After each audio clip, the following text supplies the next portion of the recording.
வாழ்க வையகம், வாழ்க வளமுடன். பாண்டிச்சேரி யூனிவர்சிட்டியில் தான் நான் ஒர்க் பண்ணி ஜஸ்ட் ஒரு 2 மந்த்ஸ்க்கு முன்னாடி தான் ரிட்டையர் ஆனேன். நார்மலாக நான் ஒரு 35 வருஷமாக வந்து ஜாகிங், ரன்னிங், டம்பிள்ஸ் போகிறது இந்த மாதிரி எனக்கு ஃபிசிக்கல் அதில் தான் ரொம்ப இன்ட்ரெஸ்ட்டாக நான் பண்ணிக்கிட்டு இருந்தேன். என்னுடைய சிஸ்டர்லாம் வந்து திருவான்மையூர் சென்டரில் டீச்சராக இருக்காங்க. அவங்க 2-3 வருஷமாகவே சொல்லிக்கிட்டு இருந்தாங்க, அழியார் போயிட்டு வாங்க, அழியார் போயிட்டு வாங்கன்னு. பட் எனக்கு என்னென்னா, இப்போ ஒரு தியானங்கிறது வந்து நம்ம பிரெயின் வந்து கெமிக்கலில் மிதக்குது இல்லைங்களா, நம்ம அதுக்கு ஒரு அழுத்தம் கொடுத்து நம்ம வந்து தியானம் சிந்தனை பண்ணும்போது அதுக்கு ரொம்ப அழுத்தம் கொடுத்தா நமக்கு பாடியில் வேற ஏதோ ரியாக்ஷன் வருமோ, அந்த தயக்கத்திலே நான் வந்து வராமையே இருந்துட்டேன். அப்புறம் இப்போதான் வந்து அவங்க சரி என்னதான் இருக்கு நம்ம போய் பார்ப்போமே, அவங்களுடைய கம்பல்ஷனுக்காக சரியா நம்ம போய் பார்ப்போமே அப்படிங்கிற ஒரு எண்ணத்தோடு தான் நான் இங்கே வரும்போது அந்த எண்ணத்தோடு தான் நான் வந்தேன். சரி ஒரு 5 நாள் இருந்துட்டு நம்ம போயிடுவோம் அப்படின்னு. ஆனால் இங்கே வந்ததுக்கு அப்புறம் அந்த எண்ணம் சுத்தமாக அப்படியே மாறி போச்சு. என்னென்னா பார்த்தீங்கன்னா வந்து உட்காரலாம், நம்மளாலேயும் உட்கார முடியும். ஒரு 45 மினிட்ஸ் உட்காந்து நம்மளும் அந்த மனசை ஒருமுகப்படுத்த முடியும்.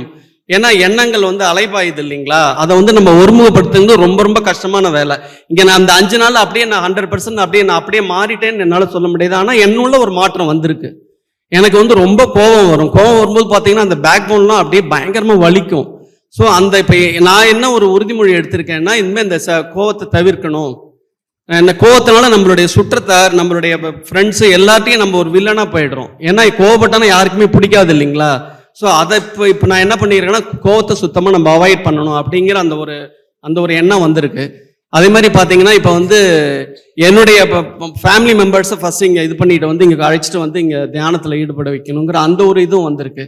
ஏன்னா இப்போ நம்ம எல்லாருக்குமே அட்வைஸ் பண்ணுறது ஈஸி. இங்கே எனக்கு மேடம் சொன்ன மாதிரி வந்து நம்ம அகத்தூய்மை தான் நம்ம ஃபஸ்ட்டு பண்ணணும்னா புறத்தூய்மை க்ளீனாக இருக்கணும். அது மாதிரி கேம்பஸ் ஆகட்டும், இங்கே இருக்கிற நம்ம எம்ப்ளாயிஸ் ஆகட்டும், எல்லாருமே ரொம்ப பணிவாக நமக்கு என்ன தேவையோ அது எல்லாத்தையுமே டயத்துக்கு கொடுத்துக்கிட்டு, இந்த மாதிரி நம்ம வீட்டில் கூட நம்ம இந்த மாதிரி எதிர்பார்க்க முடியாது. டயத்துக்கு டான் நமக்கு வந்தது. அதுக்கு அவங்களுக்கு ஒரு நன்றியை கூறி இந்த வாய்ப்பளித்த நிர்வாகிகளுக்கு நன்றியை தெரிவித்துக் கொள்கிறேன். நன்றி, வணக்கம்.